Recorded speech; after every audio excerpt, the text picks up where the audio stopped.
Hello everyone, this is Meenakshi और आज की हम अपनी इस वीडियो में करते हैं क्लास 10th की एक्सरसाइज 5.3 का क्वेश्चन नंबर 9।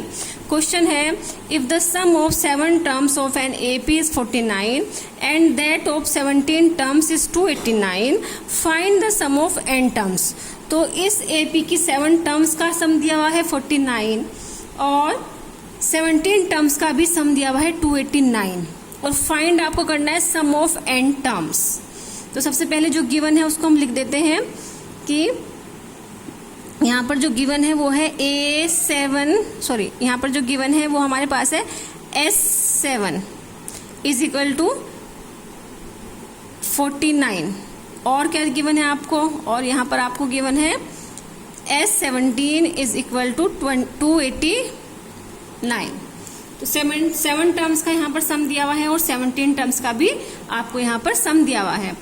अब आप इसकी हेल्प से क्या कर सकते हो, आप इसकी हेल्प से यहाँ पर पहले इसका फॉर्मूला लिख लेते हैं। जो इसका फॉर्मूला होता है देखिए, by using the formula, sum का फॉर्मूला क्या होता है, Sn is equal to n/2 into 2a plus n-1 into d. ये होता है आपका sum of n terms of an AP का फॉर्मूला।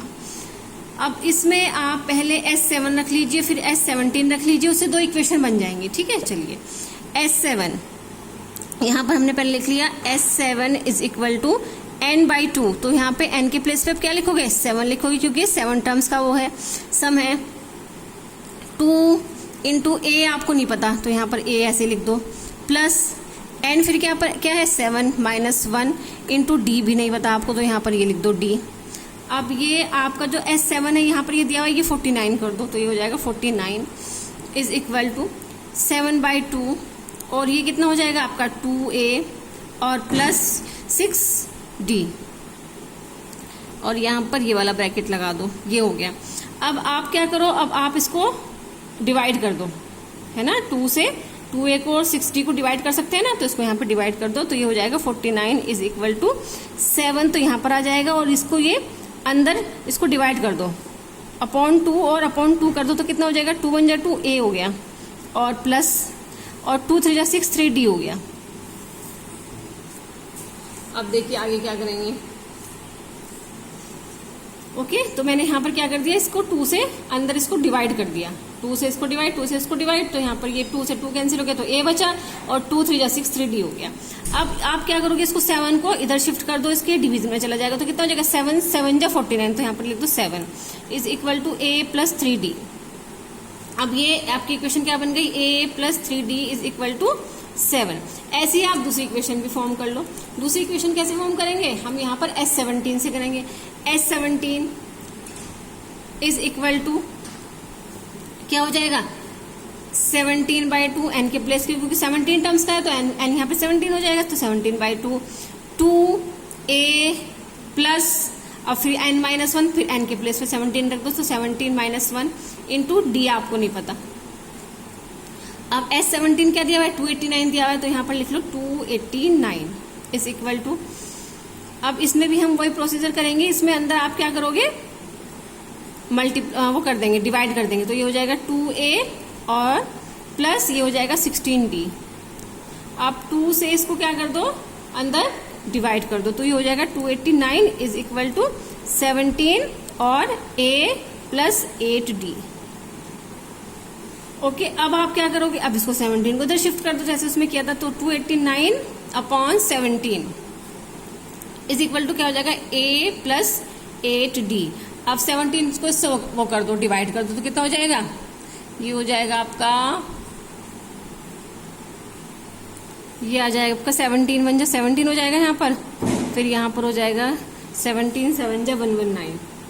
ओके, तो ये आपका यहाँ पर 17 आ जाएगा। तो ये अब आपका यहाँ पर दूसरी इक्वेशन क्या बन जाएगी, दूसरी इक्वेशन आपकी बन जाएगी यहाँ पर a plus 8d is equal to 17। तो इसको इक्वेशन नंबर 2 कर लेंगे। अब इन दोनों इक्वेशन को सोल्व कर लो। ठीक है, तो फर्स्ट इक्वेशन और सेकंड इक्वेशन को हम सोल्व करेंगे तो हम क्या करेंगे, इनको दोनों को क्या करो तो सब्ट्रैक्ट कर दो। ठीक है, तो यहाँ पर लिख दो सब्ट्रैक्टिंग इक्वेशन 2 फ्रॉम 1। चलिए अब इसको सब्ट्रैक्ट कर देते हैं। तो इक्वेशन 2 हमारी क्या है, a plus 8d is equal to 17 है। और फर्स्ट क्या है, फर्स्ट है a plus 3d is equal to 7। तो a plus 3d is equal to 7 है। अब इसको माइनस कर दो, ये माइनस माइनस का साइन हो जाएगा, यहाँ पर साइन चेंज हो जाएंगे, ये हो गया आपका 5d इज इक्वल टू कितना हो गया, 70 में से ये हो गया 10, 7 गया 10 बचा। अब आप इसको आगे क्या करोगे, अब इसको बस इधर डिवाइड कर दो, d इज इक्वल टू क्या आ जाएगा आपका 5 टू 10, 2 आ गया। तो d आपका यहाँ पर क्या आ गया, 2 आ गया। और अब यहाँ से a फाइंड कर लो, आप इस इक्वेशन में वैल्यू पुट कर दो, ठीक है।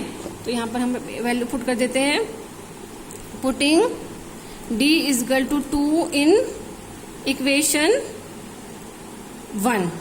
ओके, इक्वेशन 1 में यहाँ पर कर देती हूँ मैं, ये हो जाएगा आपका a plus 3 into 2 is equal to 7। तो क्या आ जाएगा, a इज इक्वल टू 7, 3 2 6 और 7 माइनस 6 कितना हो जाएगा, 1 हो जाएगा। तो ये आपका 1 आ गया। तो यहाँ पर a इज इक्वल टू आपका 1 आ गया। आपको n टर्म्स का सम फाइंड करना है, तो फिर हम दोबारा से यहाँ पे n टर्म्स का फॉर्मूला लगाएंगे, ठीक है। n टर्म्स का फॉर्मूला वही होता है हमारा, सम ऑफ m टर्म्स क्या होता है, Sn is equal to n by 2 into 2a plus n minus 1 into d। चलिए, क्योंकि हमें टर्म्स का नंबर नहीं पता तो यहाँ पर हम n ही लिखेंगे। ओके, तो यहाँ पर Sn हमें निकालना है, टर्म्स का नंबर। n हमें नहीं पता, इन्होंने बोला n टर्म्स का आपको निकालना है। 2 लेकिन हमें a पता है, a क्या है 1 है, plus n we don't know, और d यहाँ पर हो जाएगा 2। ये हो गया। अब अंदर देखो, इसको यहाँ पर कर लेते हैं, इसको सोल्व। n बाई 2 हो गया ये, और ये आपका हो जाएगा यहाँ पर 2। ओके, और यहाँ पर इसको अंदर मल्टीप्लाई कर दो तो 2n माइनस 2 हो जाएगा। तो हो जाएगा 2n माइनस 2, ये आ गया आपका। और यहाँ पर और क्या हो जाएगा आपका, 2 से देखो 2 भी कैंसिल हो जाएगा, 2 से 2 गया, ठीक है। तो यहाँ पर आपका क्या आया, अब आपका आया यहाँ पर Sn is equal to n by 2, और ये हो जाएगा आपका इंटू 2n, है ना, इंटू 2n हो जाएगा ना, ये इसके इंटू में है, मल्टीप्लाई में है ना ये। अब 2 से 2 कैंसिल हो गया तो क्या हो गया आपका n स्क्वायर हो गया। ओके, तो यहाँ पर ये जो AP दी हुई है, तो इस AP की कितनी भी कोई भी आप n टर्म्स का अगर आपको सम निकालना है तो आप क्या कर दो, n का स्क्वायर कर दो। सपोज आपको निकालना है 50 टर्म्स का, आपको सम निकालना है, फर्स्ट 50 टर्म का सम निकालना है, तो क्या हो जाएगा, Sn इज इक्वल टू हो जाएगा 50 का स्क्वायर। फर्स्ट 5 टर्म्स का निकालना है, तो इस AP के लिए बात कर रहे हैं, ठीक है ना, जो इन्होंने ये AP दी हुई है, तो इसमें जो कंडीशन दी हुई है, तो उससे जो AP बनेगी उसकी जो टर्म्स होंगी उनका जो सम होगा वो निकलेगा n का स्क्वायर करके। ओके, तो स्टूडेंट्स यहाँ पर हमारा सॉल्यूशन हो गया कंप्लीट। अगर आपको इसका लॉजिक क्लियर हुआ है और स्टूडेंट अगर आपको क्वेश्चन समझ में आया है तो please like it, share it, and also subscribe my channel. Thank you.